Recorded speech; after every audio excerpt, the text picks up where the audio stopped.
De nombreuses questions sont personnelles. Certaines sont des demandes de consultation. Toute personne intéressée peut contacter notre institution. Une équipe est dédiée à ce service. Donc, pour toute question personnelle, pour des conseils personnalisés, merci de voir avec eux. Notre objectif est de répondre aux questions générales sur les conflits personnels. Certains nous demandent comment procéder. Ce n'est pas de notre ressort, car cela relève du libre arbitre de chacun. Comme nous l'avons dit au début, nous présentons des chemins, des suggestions, le point de vue du spiritisme, des thérapies modernes, des psychologues. Nul ne recevra de réponse toute faite, ni de miracle. Chacun fera sa part, lamentablement ou admirablement. L'idéal serait d'avoir une formule magique. Et après un tel séminaire, tous repartir sans conflit. Mais au moins, nous aurons des outils thérapeutiques pour les résoudre, chacun selon ses moyens. Pourquoi est-il si difficile pour nous d'éprouver de la colère? Il n'y a aucune difficulté à éprouver de la colère. Il y a des difficultés à gérer la colère. Les gens en colère, grincheux et agressifs, éclatent partout comme des pétards de la Saint-Jean. La question est, jusqu'où pouvons-nous exprimer notre colère? La réprimer? La laisser continuer? Les avis sont divergents. Il existe un courant psychologique, psychothérapeutique, qui suggère de ne pas lui donner d'importance, de la surmonter.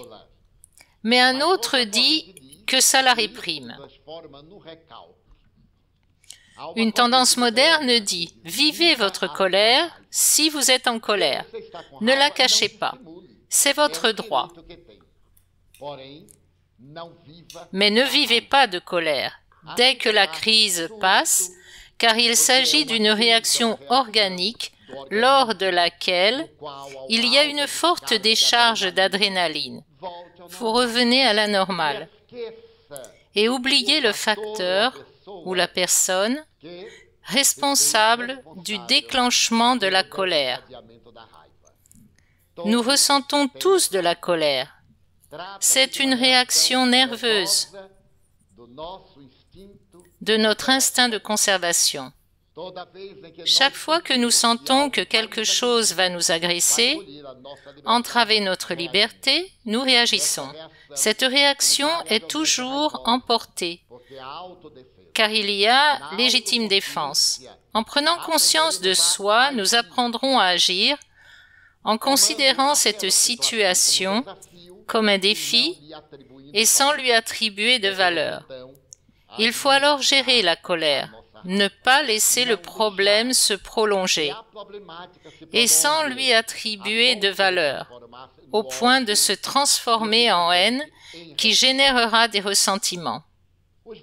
Les valeurs morales proposées par le spiritisme, en raison de leur grandeur, peuvent entraîner une certaine culpabilité quand on n'est pas prêt à les vivre dans leur plénitude. Comment gérer cette culpabilité de manière saine?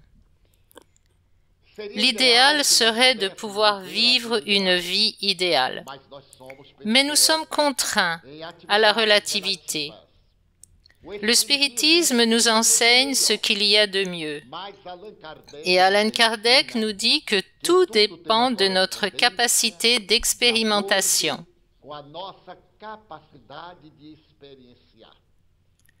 Il nous dit que l'effort que nous faisons pour devenir aujourd'hui meilleur qu'hier, demain meilleur qu'aujourd'hui, est pris en compte. Alors lorsque nous n'atteignons pas cet idéal, Faisons ce que nous pouvons sans culpabilité, en tenant compte de la nécessité de se pardonner, car nous sommes à une étape du processus évolutif et il n'est pas facile de passer à l'autre niveau, d'un instant à l'autre.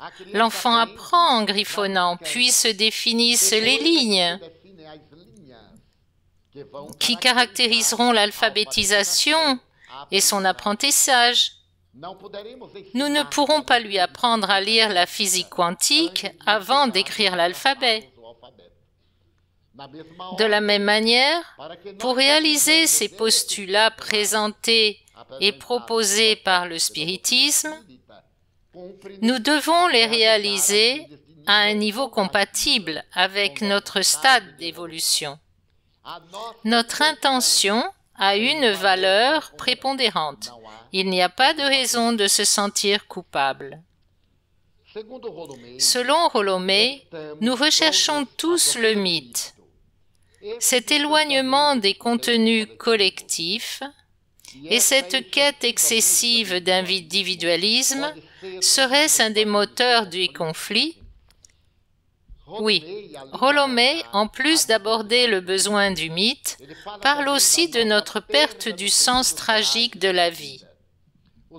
Les Grecs, qui sont devenus célèbres dans la tragédie, surtout avant la philosophie socratique, cherchaient à comprendre l'aspect tragique de la vie et croyaient que cette tragédie méritait d'être confrontée à la réalité de la vie quotidienne. De la même manière, la proposition de Rollo May concernant cet aspect magique, cette compréhension, c'est de ne pas perdre espoir dans le beau, l'idéal, ne pas abandonner non plus le domaine de la fantaisie, de l'imagination, vivre la réalité, mais sans devenir froid, apathique, malheureux, en mettant de la poésie et de la beauté dans nos vies. Rechercher le collectif sans perdre l'individualité. Nous sommes ici en grand nombre. Dans le moment de liesse, nous rions tous, mais chacun rit selon sa capacité d'humour. À l'heure de la réflexion, nous essaierons tous d'approfondir le contenu, mais chacun dans la limite de sa propre capacité à pénétrer ce message de sublimation. Cette proposition est donc curieuse de ne pas abandonner le mythe, ne pas perdre nos origines, ne pas affranchir de cet héritage en l'améliorant toujours. Est-il faux de dire que les conflits ont toujours existé puisque l'homme s'est caractérisé par la violence, les guerres et l'absence de véritable objectif dans la vie à ce jour? C'est le processus d'évolution. Nous sommes passés de l'inconscient au conscient. Ce que nous considérons aujourd'hui comme un conflit, dans sa phase inconsciente, était normal. Avec l'acquisition d'une conscience plus lucide, la capacité d'apprentissage, d'évaluation de nos objectifs, nous notons des contradictions. C'est donc un phénomène d'évolution. Plus nous serons élevés, plus nous percevrons les nuances de ce que sont les conflits qui perturbent notre chemin menant à l'équilibre. Ainsi, depuis le début de notre cheminement, les premiers conflits sont apparus. L'agressivité, la violence, comme héritage de notre instinct de conservation. La peur des critiques présente une certaine similitude avec moi. Je réalise parfois que j'ai peur de m'éloigner des gens. Comment dois-je me comporter? Et la personne me demande un conseil personnel. Je n'en donnerai pas. Quand on a peur d'un groupe, c'est de l'agoraphobie, et si cette peur nous conduit à un trouble névrotique, à un déséquilibre, il faut suivre une thérapie pour en trouver la cause. Tant que nous ne supprimons pas la cause, ce conflit, cette peur existera. Si nous avons peur des espaces fermés, la claustrophobie, il faudra trouver une solution. Pour quelle raison? Certains psychologues disent même que l'enfant, dans le ventre maternel, développe une peur future des lieux fermés. L'inconscient le renvoie à cette période où il était protégé, enfermé. D'autres disent qu'au moment où l'enfant passe par le canal de reproduction et par cette pénible situation, le premier conflit se crée. Et autrefois, quand la sage-femme lui donnait une fessée, certaines pour que l'âme prenne conscience, d'autres pour que l'air entre dans les poumons, c'était le premier choc, la peur du monde extérieur. Nous devons donc soigner thérapeutiquement ces peurs qui viennent de notre vie natale, périnatale. Et naturellement, avec les contenus de la famille, de l'éducation, de la société, ils augmentent. Mais je dirais à cette personne qui a peur de s'éloigner des autres à cause des critiques, d'apprendre à avoir confiance en elle. Il y aura toujours quelqu'un pour nous critiquer, certains plus lucides et d'autres moins éclairés, car chacun voit le monde au regard qu'il porte sur lui. Et il est inévitable qu'il soit critique à notre égard. Un récit très curieux nous raconte comment des événements se sont produits. Un prêtre célébrait les noces d'argent de son ministère dans un village. La cérémonie devait être présidée par l'éminent homme politique de ce village. L'église était bondée. Mais le politique tardait à arriver. Son retard était déjà embarrassant. Le prêtre décida alors de commencer la cérémonie. Et dans la présentation de ses souvenirs, il raconta « Je me souviens du premier jour où je suis arrivé dans cette ville. J'ai été très bien reçu, des gens généreux, sympathiques, très gentils. Et je me souviens même de la première confession. C'était un garçon idéaliste qui m'avoua son habitude de voler. Il avait volé son père, il avait volé son patron, il avait un comportement sexuel libertin et il était très malin. Il arrivait à masquer sa turpitude morale, laissant toujours une image qui ne correspondait pas à la réalité. Je me suis habitué à ces gens généreux, etc., etc. Et il termina son discours. Pendant ce temps, la personnalité importante, l'homme politique, arriva et commença son discours en disant « Je me souviens du jour où votre révérend est arrivé dans notre ville. J'ai été le premier à me confesser. » Alors voyez quelle situation embarrassante. Je pense qu'on ne devrait jamais être en retard, là où quelqu'un va faire un discours pour d'abord l'écouter. Il y en aura toujours un ayant une opinion sur nous. Ne soyons pas dérangés, comprenons-le, au lieu de nous éloigner pour nous épargner des ennuis. Continuons notre vie normalement, cela aidera la personne à nous connaître. La personne a vu le vernis, ce que nous présentons, mais pas ce que nous sommes. Quand nous vivons ensemble, combien de fois une personne apparemment antipathique, ou envers qui nous avons une certaine animosité, se révèle être plus tard un excellent compagnon, un grand ami, homme ou femme, une personne idéale pour notre coexistence, méritant tout notre respect. Comment résoudre les conflits nés d'un amour non partagé, ou qui ne peut être réciproque, en raison de la responsabilité avec un autre ou une autre partenaire? Comment le résoudre? Ne pas tomber amoureux des personnes engagées. Si nous aimons une personne engagée, est-il juste qu'elle rompe son engagement pour répondre à un caprice qui parfois n'est pas de l'amour, mais du désir? Ce n'est pas juste, ce n'est pas un conflit, c'est un déséquilibre.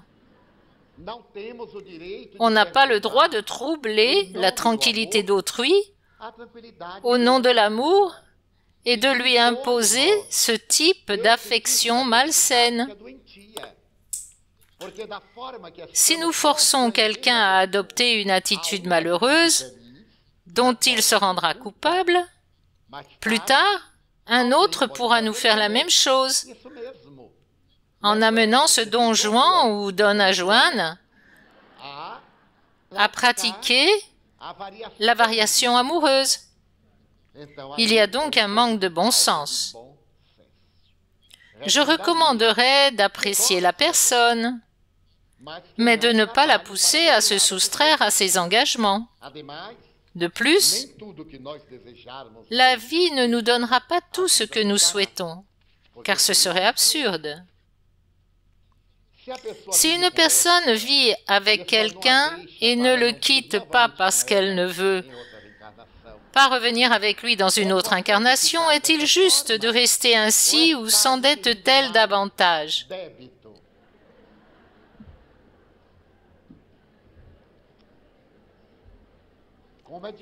Comme c'est difficile de parler de cas personnels.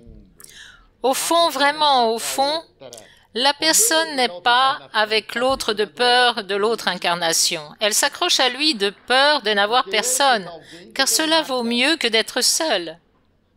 Si l'individu est dans une relation qui ne lui plaît pas et veut aller de l'avant, cela vaut la peine, à condition que l'autre personne se sente bien, éprouve de la joie et du bonheur.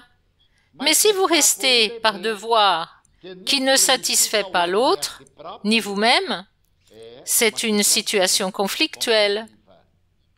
Il est plus honnête d'en parler franchement, d'analyser la situation et de prendre la meilleure résolution, dès lors que les deux parties s'entendent sur la décision.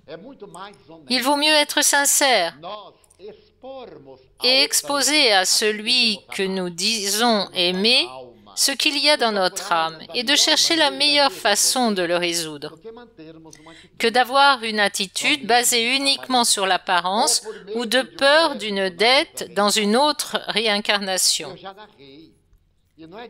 J'ai déjà raconté, et ce n'est pas trop de répéter l'histoire d'une dame qui interrogeait Chico Xavier, et il se trouvait que j'étais juste à côté.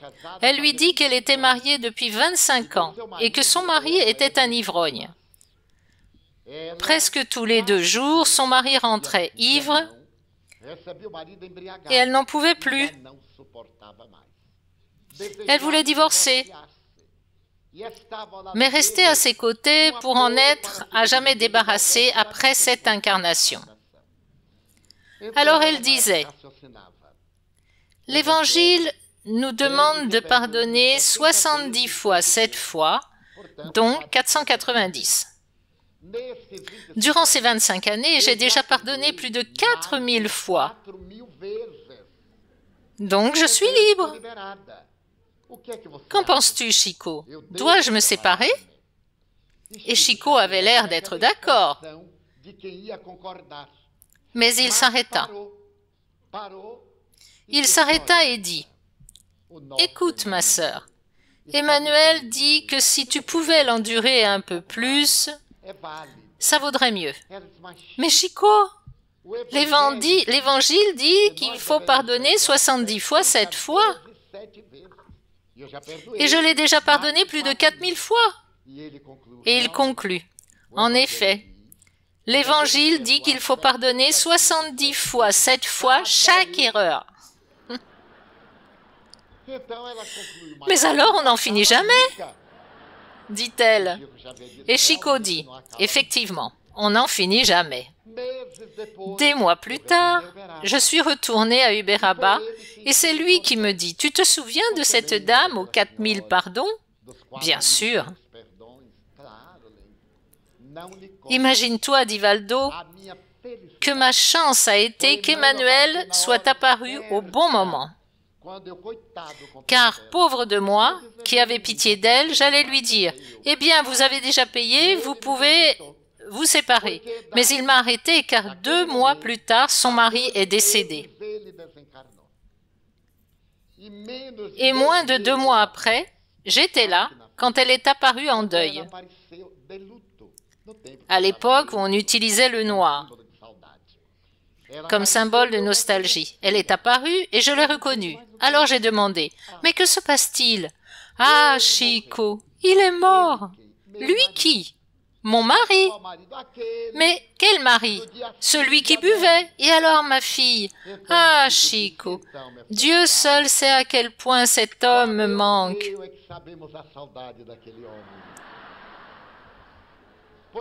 Car il était comme ça, le pauvre, mais il avait aussi de ses bons côtés.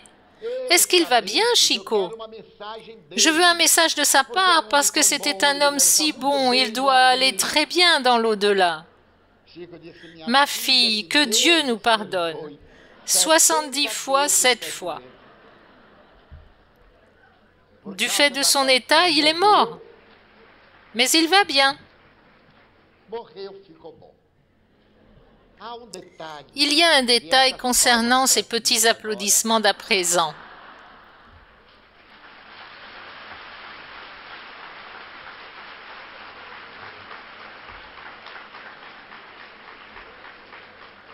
Et ces applaudissements plus soutenus me rappellent comment comprendre l'âme humaine. La première partie de notre intervention a été l'occasion d'une profonde réflexion intellectuelle et rien. Puis, quand on raconte une petite histoire qui fait sourire, se déchaîne une ovation délirante.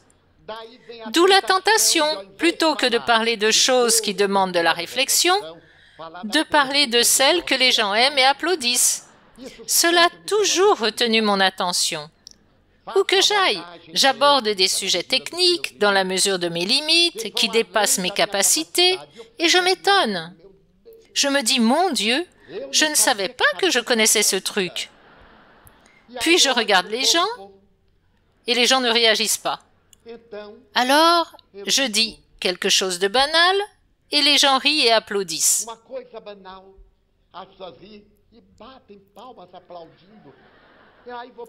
Aussi je vous demande, qu'avez-vous préféré, cette thèse élaborée ou celle-ci? Bravo, les deux. Donc,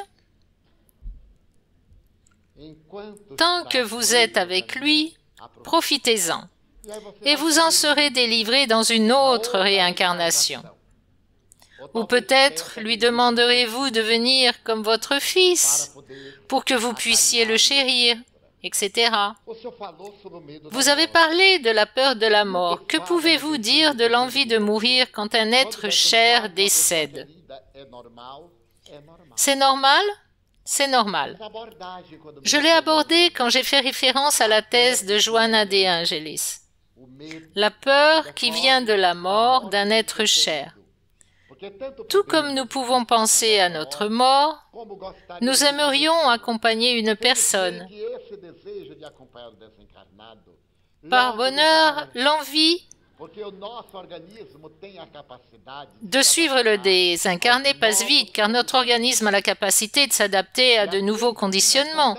Et les lois divines sont si sages qu'elles ne nous assistent pas dans nos petits caprices et passions. Le phénomène de mort biologique est inévitable. Nous devons nous préparer à y faire face. Tant que nous vivons, une grande partie du corps meurt.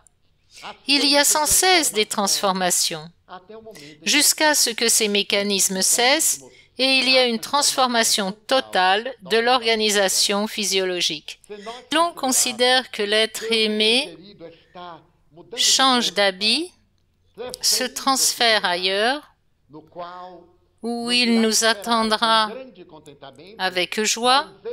Au lieu de vouloir l'accompagner, restez comme Bouddha pour aider l'humanité, en perdant cette illusion qu'avec la mort tout se termine, s'éteint ou qu'on va partir avec les très chers.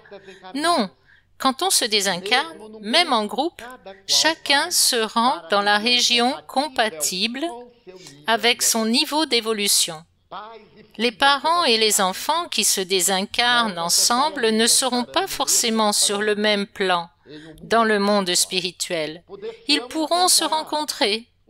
Les meilleurs rendront visite aux moins heureux, mais ceux qui n'ont pas fait de bien restent dans des régions moins élevées, même s'ils aspirent à être avec leurs proches, qui ont été la raison de leur vie. L'idéal est donc de rester le plus longtemps possible sur Terre. Travaillons aussi dur que possible, en tirant le meilleur parti de nos heures. Souvent, je pense à tous ceux que j'ai connus et qui sont décédés, et je ressens une joie étrange. Je me dis, mon Dieu, quand je mourrai, combien d'êtres chers m'attendront? Combien de personnes dont je ne me souviens plus m'apparaîtront et diront, comme cela arrive sur Terre, « Te souviens-tu de moi ?» Et je m'en souviendrai, car la personne apparaîtra telle que je l'ai connue, mais pas sur Terre. Si je connais un enfant de 2 ans et que 50 ans plus tard, il m'apparaît, vous souvenez-vous de moi? Malheureusement, non.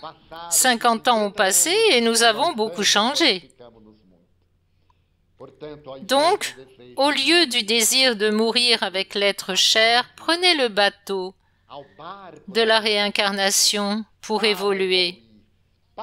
Travaillez en mémoire de l'être cher. Contribuez à son évolution pour atteindre son niveau.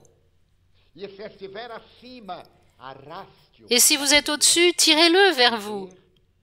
Vivez chaque instant de la vie avec joie, comme si c'était le dernier moment de la réincarnation. Waouh!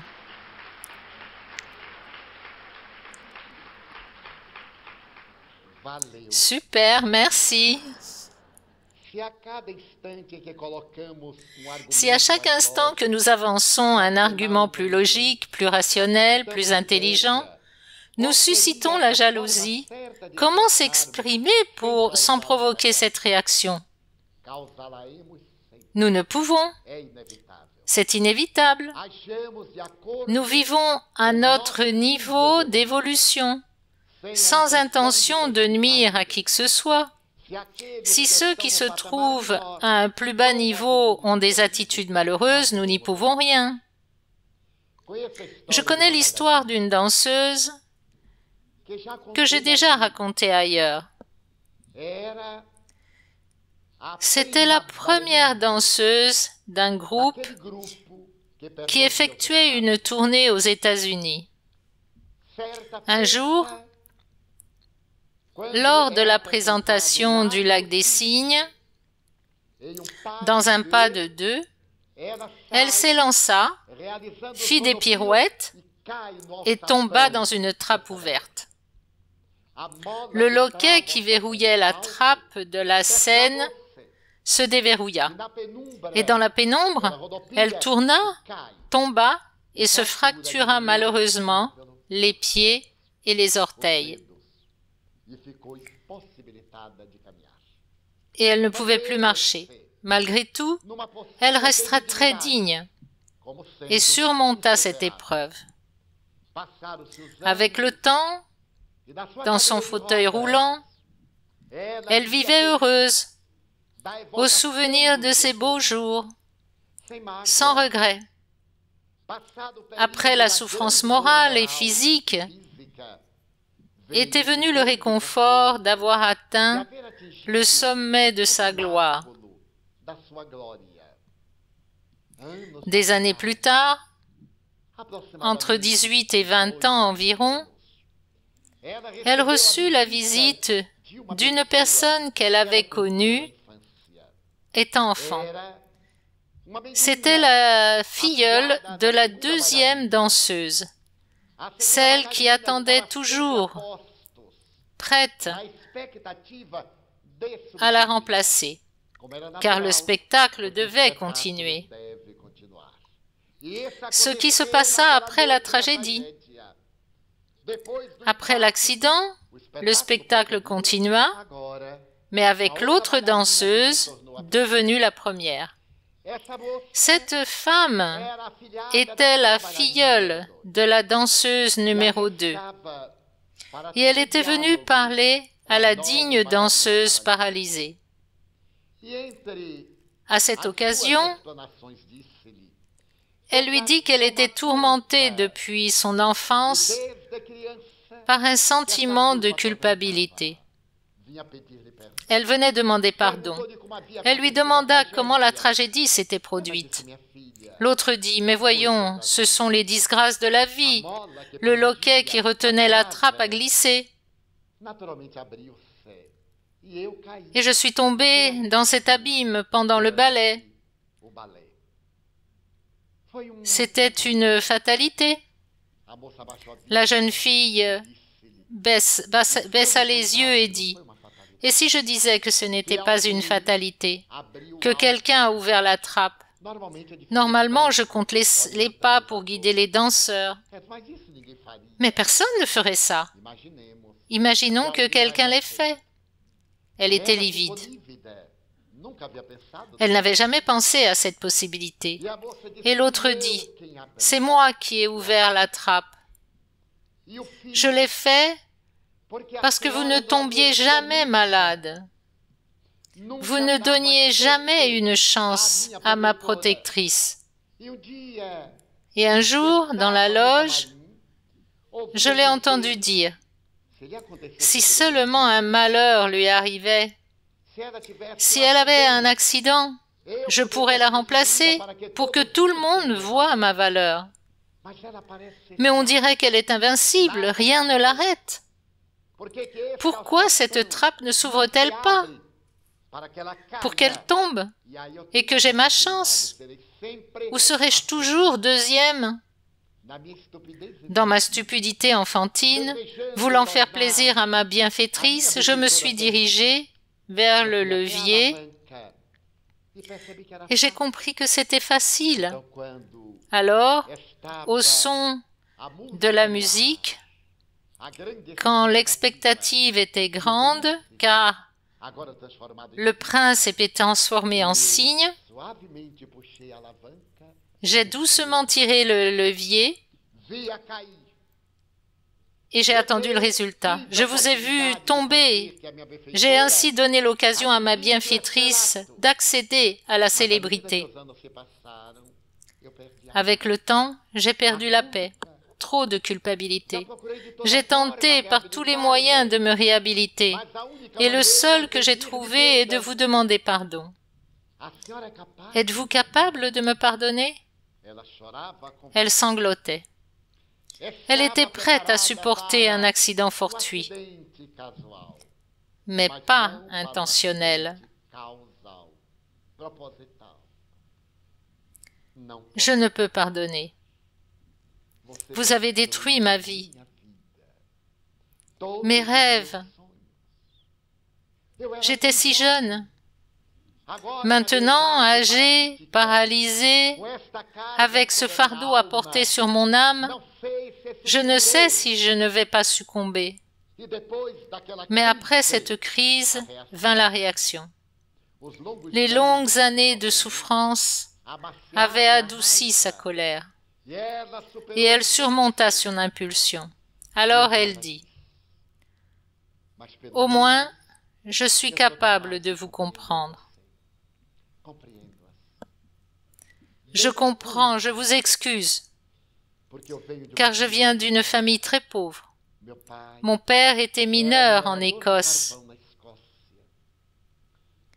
Dans notre enfance, nous portions une robe et des sabots le dimanche. Et papa et maman nous nettoyaient et nous emmenaient à l'église pour assister à la messe.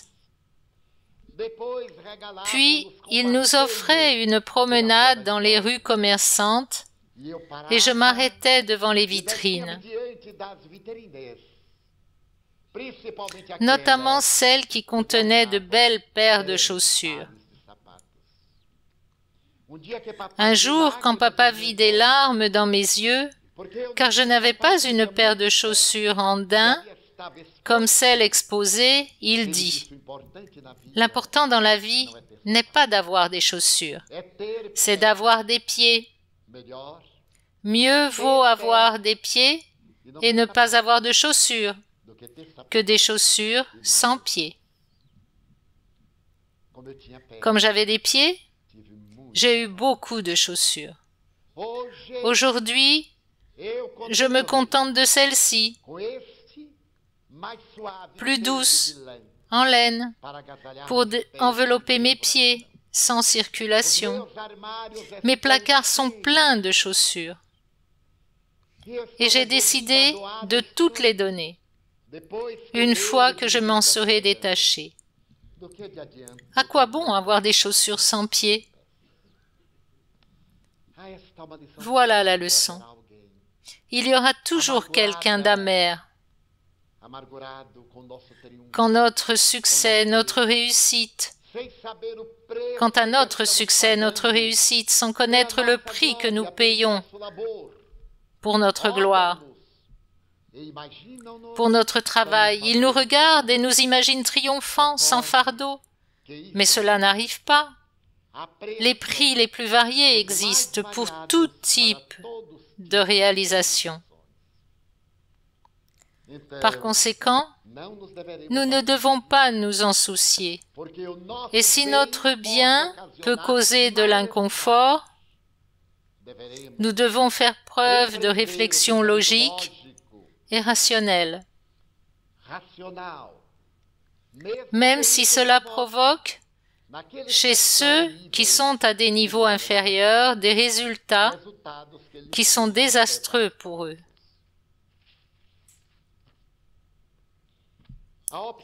Opter pour la sublimation du sexe est un chemin ardu en raison des appels du monde.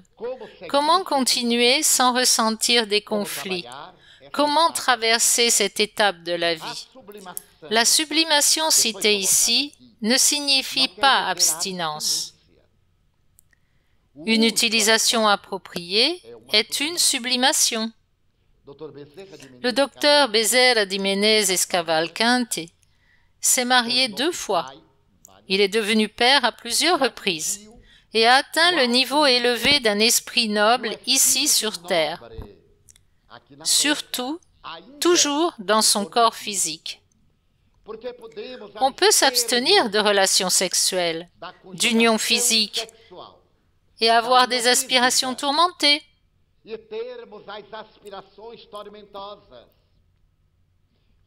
L'apôtre Paul recommandait déjà: il vaut mieux se marier que de brûler de désir.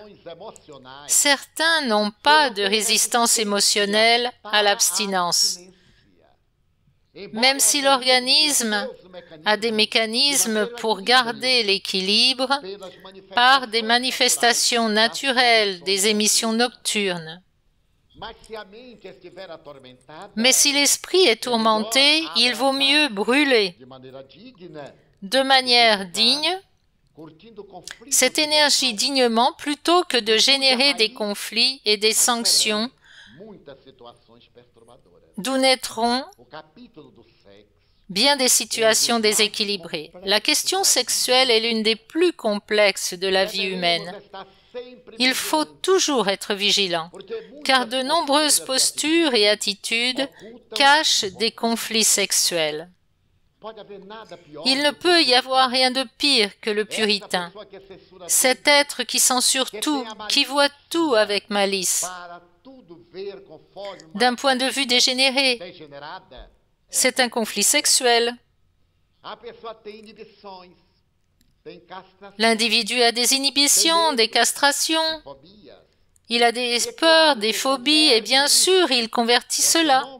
C'est le phénomène de conversion, en une apparence puritaine, pour se sentir mieux, car il n'a pas le courage d'avoir une vie normale.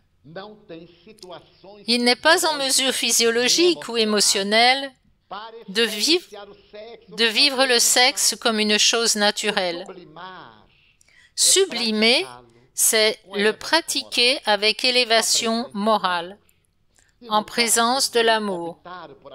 Et en cas d'abstention, considérons cette fonction comme devant être travaillée par l'esprit pour être chaque jour moins conflictuelle, moins dérangeante, en remplissant les espaces, les vides émotionnels, d'activité par la transfusion des énergies sexuelles en force d'une autre nature, en force psychique.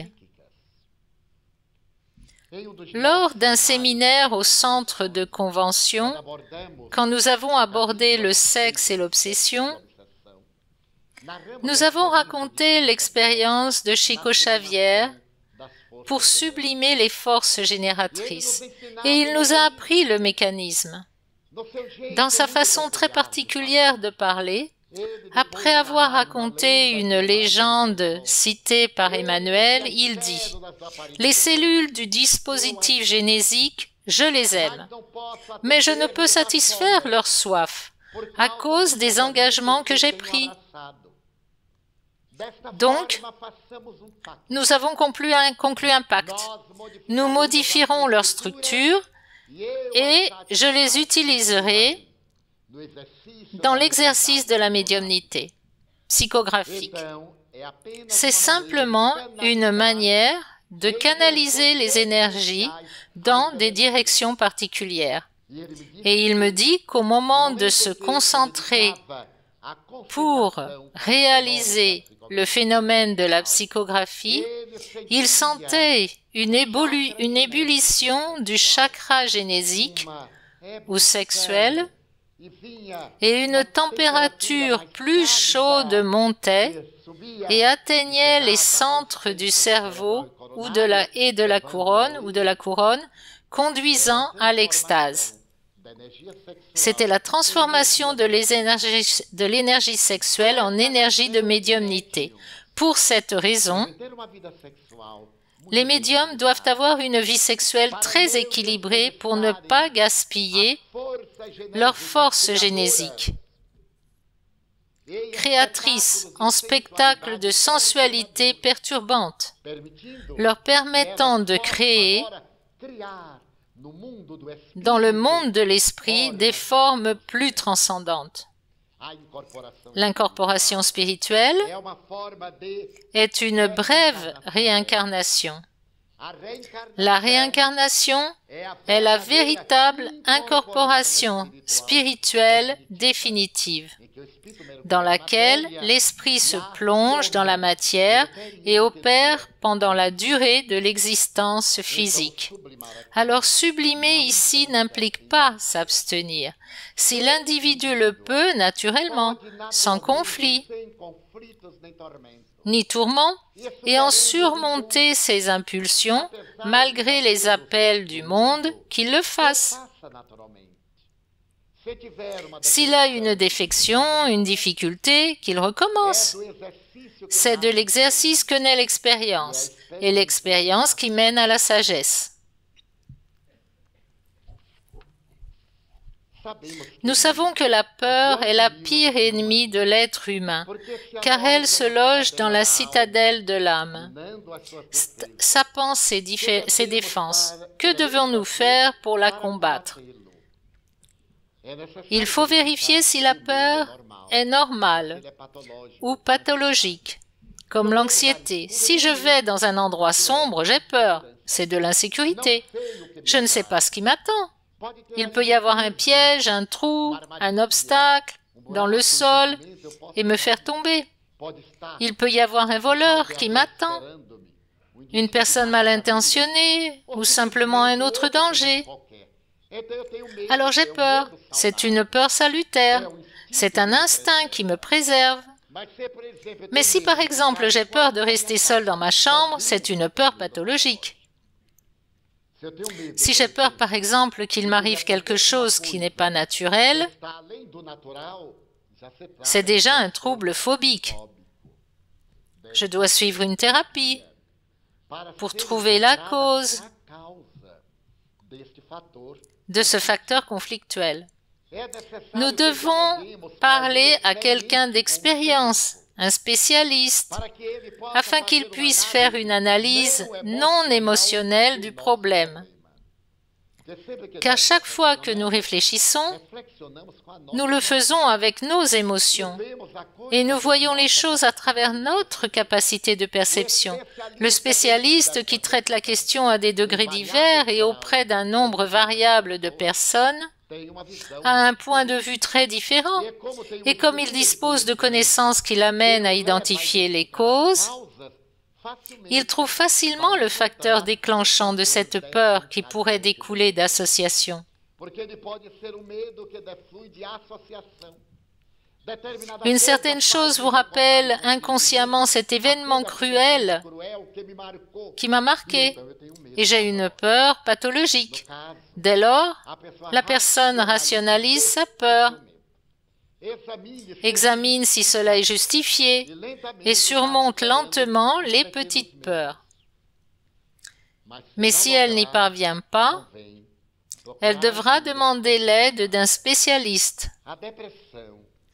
La dépression est la maladie du siècle selon l'Organisation mondiale de la santé. Comment le spiritisme considère-t-il la dépression et les phobies, et la panique?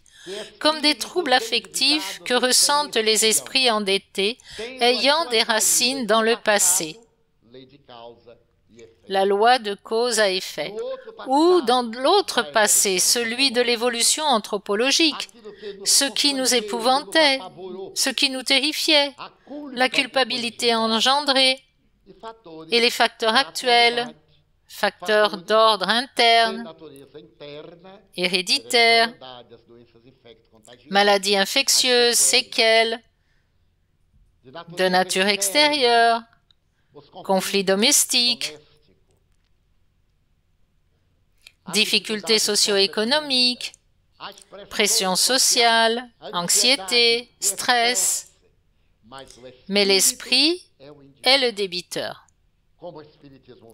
C'est lui qui est endetté. Selon le spiritisme, il s'agit d'un patient qui a besoin d'un traitement spécialisé parce que ses neurones cérébraux ne produisent pas les neuropeptides qui favorisent l'allégresse, qui donnent la joie de vivre, qui sont la raison de vivre. Aujourd'hui, les neurosciences ont identifié que nous sécrétons des substances neuronales responsables de notre bonheur, comme la dopamine.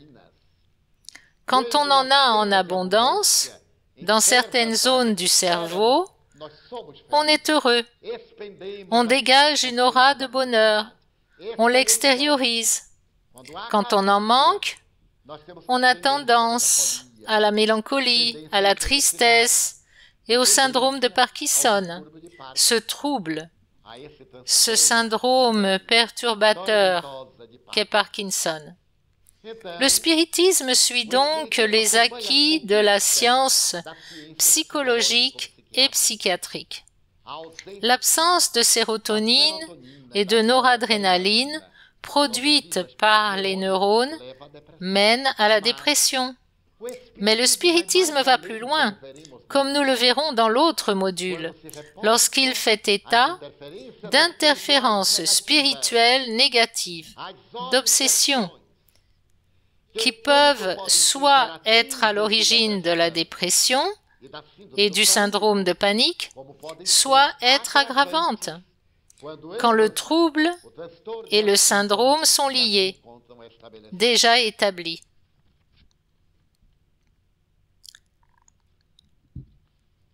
Répondons maintenant à une demande provenant d'Internet. Depuis toujours, on me voit comme je ne suis pas. Ils idéalisent une image ne correspondant pas à ma réalité. Comment procéder puisque cela est inconscient? Comment ne pas feindre une bonté qui ne correspond pas à ma réalité? Les gens nous voient tels qu'ils sont, pas tels que nous sommes. De plus, beaucoup nous voient de manière négative, mais ils ne le diront pas.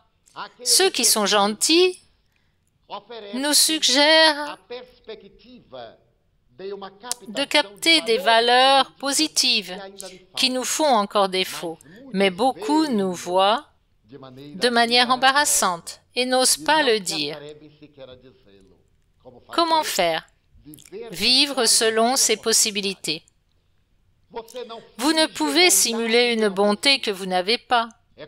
Certes, vous êtes courtoise, gentille, affable, même si intérieurement vous ne vivez pas encore ces expériences.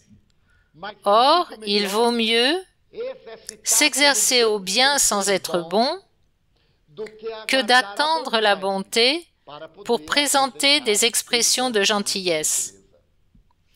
Ce n'est pas de l'hypocrisie, mais une expérience pour atteindre un objectif.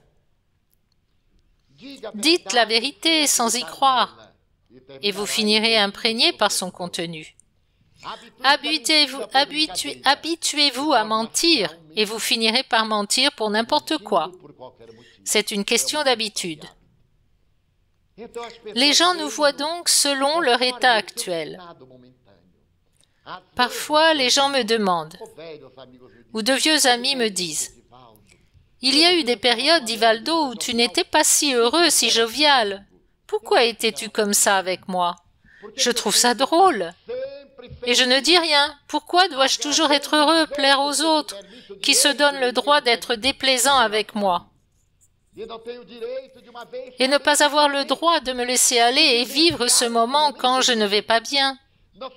Ne serait-ce pas l'heure que cet ami de 30 ans à qui j'ai toujours offert le meilleur, me voyant moins bien, de m'aider un peu pour que je puisse sortir de cet état négatif?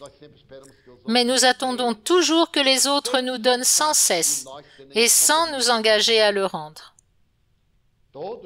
Nous traversons tous de bons et de mauvais moments.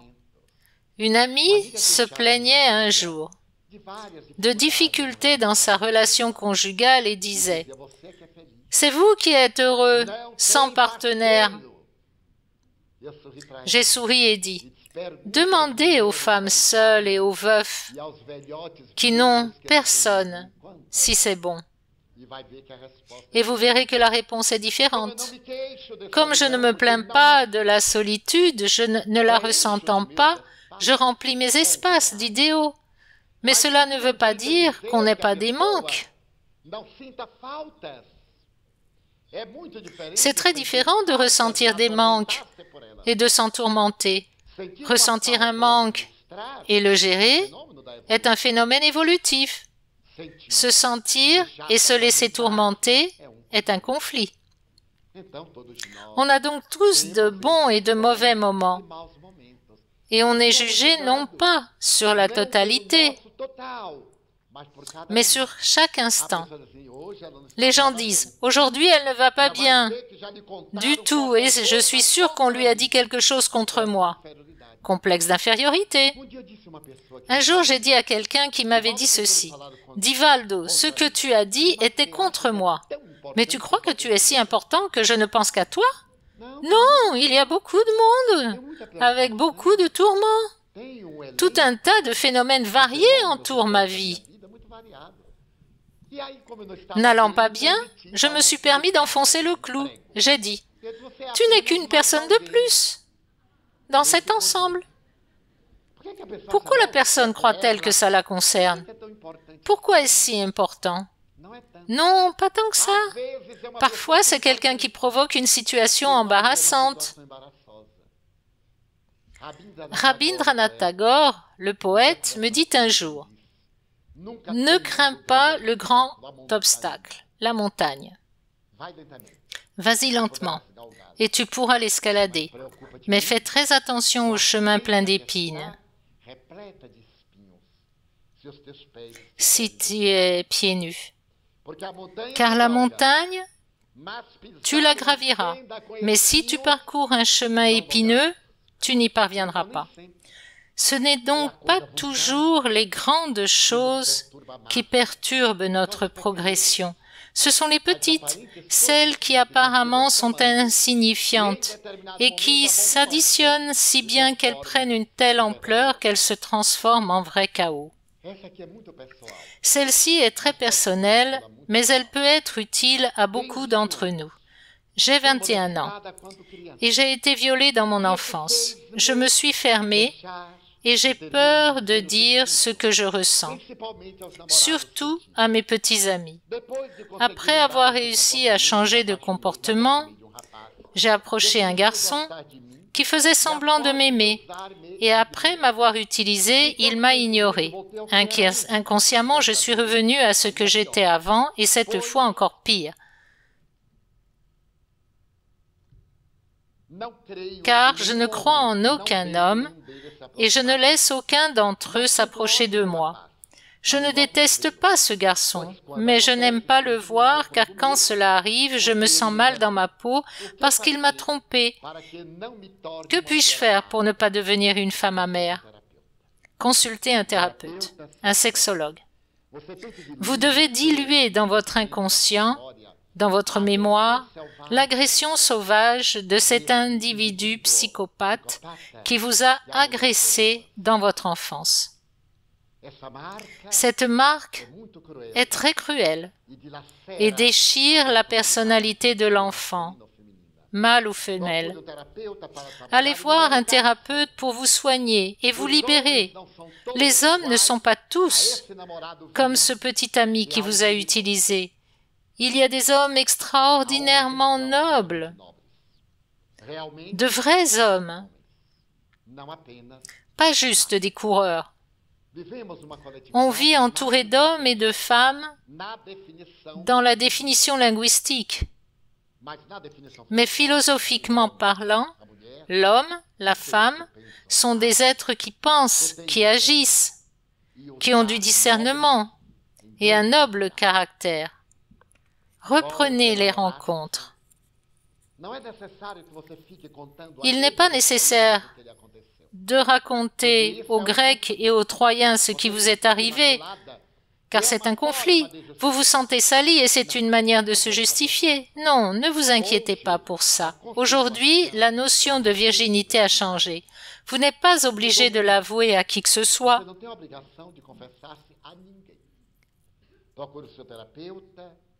Voyez un thérapeute, en l'occurrence un psychanalyste, rétablissez-vous et devenez une femme joviale, joyeuse et belle. L'écriture est très jolie. Et qui a une belle écriture est une belle personne. On peut imaginer la personne à travers sa calligraphie. Alors, vivez pleinement. Ce garçon n'a aucune idée de ce qu'il a fait. Il ne vous a pas utilisé avec indifférence, mais pour suivre la mode. Mais ne vous laissez pas abattre. Ne vous autorisez pas de relation tant qu'il ne s'agit pas d'une relation amoureuse en vue d'une union. Vous savez ce qu'est une relation intime. Soyez prudente. Ce n'est que lorsqu'il y a une structuration de l'affection qu'une communion plus profonde peut être permise. Mais pour l'heure, il vaut mieux une relation affective amicale pour ne pas se sentir utilisé. J'ai déjà raconté une expérience vécue dans un pays européen avec une psychothérapeute qui avait été volée par son propre père et qui pendant plus de 20 ans ne s'est jamais permise de vivre 2 fois la même expérience avec le même homme. Elle se vengeait des hommes. elle les utilisait. Et celui qui tombait amoureux, elle le rejetait. Elle tuait l'image de son père. Vous avez toujours l'image de celui qui vous a agressé. Et inconsciemment, vous tuez son image. Ça ne sert à rien. Libérez-vous. Suivez une thérapie. On vit une époque de grands conflits existentiels et on pense être porteur de ces maux. On observe que l'immense majorité des spirites, notamment les dirigeants et les conférenciers, en ont aussi, mais refusent de recevoir une aide thérapeutique. Comment vivre avec une personne qui cache ses conflits pour qu'on ne voit pas qui il est, mais plutôt comment il se présente? Ne serait-ce pas plutôt un hypocrite? Non, c'est un tourmenté. Les gens ont souvent des idées erronées de la vie, et surtout l'homme. Paratavisme sexiste se présente toujours comme un conquérant. Permettez-moi un terme qui ne serait peut-être pas approprié, mais qui correspond. C'est un coureur. Il est toujours prêt aux avances sexuelles. Mais c'est une créature humaine. Et il a des conflits. Il a d'énormes conflits sexuels qu'il n'admet pas. Alors, il les masque. La relation affective d'une partenaire avec cet individu est tourmentée, car elle le connaît, et il le sait. Son sentiment émotionnel est donc ambivalent. C'est de l'amour-haine. Il l'aime parce qu'il est un homme, il la déteste parce qu'elle connaît ses difficultés. Et il refuse la thérapie, car il est encore dans la période égocentrique. Il croit qu'il ne peut pas y avoir un phénomène psychologique ou physiologique de cette nature. Parfois, c'est un traumatisme qui a créé une castration psychologique, ou un problème hormonal qui a créé un problème physiologique. Il n'accepte donc pas d'être parmi ceux qui ont besoin d'aide, et comme mécanisme d'évasion, il aide tout le monde pour masquer son conflit. Il est regrettable que cet individu ne réalise pas qu'il est fragile comme nous tous, qu'il a besoin d'une aide particulière comme nous tous, et qu'une thérapie aux côtés de sa partenaire aiderait le couple à être vraiment heureux, et pas seulement en apparence. Outre le traitement médical obligatoire, quel comportement, au regard du spiritisme, les parents d'un enfant autiste doivent-ils adopter? Ce problème a provoqué des conflits existentiels incalculables dans la famille. Le diagnostic a été posé récemment et l'enfant a moins de 3 ans. Le traitement est l'amour. Il n'y a pas que l'enfant autiste qui est en expiation. C'est la famille qui traverse une épreuve difficile. Je vous conseillerais de lire un ouvrage magistral écrit par Hermínio Correia de Miranda, intitulé « Autisme », et d'aimer, aimer cet ange emprisonné dans l'autisme. Cela sera un grand défi. Il faut beaucoup de patience. Aimez-le. Donnez-lui la sécurité. Parlez-lui. À cet âge, c'est excellent.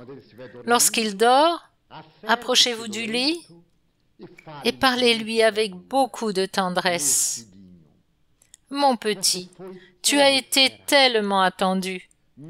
Nous étions en fête pour t'accueillir, avec une immense affection. Aie confiance, nous t'aimons. Rien ne te dérangera. Dites-lui de bonnes choses. vos rêves, vos attentes à son égard, car l'esprit n'est pas encore complètement réincarné. Il vous écoutera, assimilera et implantera dans son cerveau les fixations de nouvelles expériences. Et au fil des années, cela s'imprimera dans son superconscient qui descendra jusqu'au conscient et il aura une vie presque normale.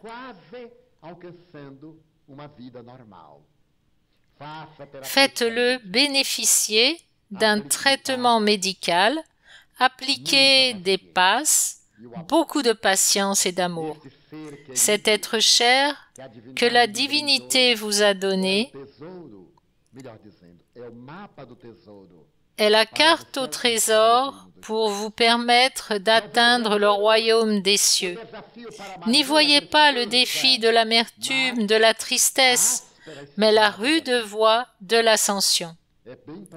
Il est probable que son autisme actuel ait ses racines dans les actes commis par le couple hier, alors qu'il était déjà leur enfant. Et des préjugés l'ont conduit au suicide absurde, dont il revient emprisonné de cette situation presque déplorable et sublime. Donc la grande thérapie du spiritisme est donc l'amour.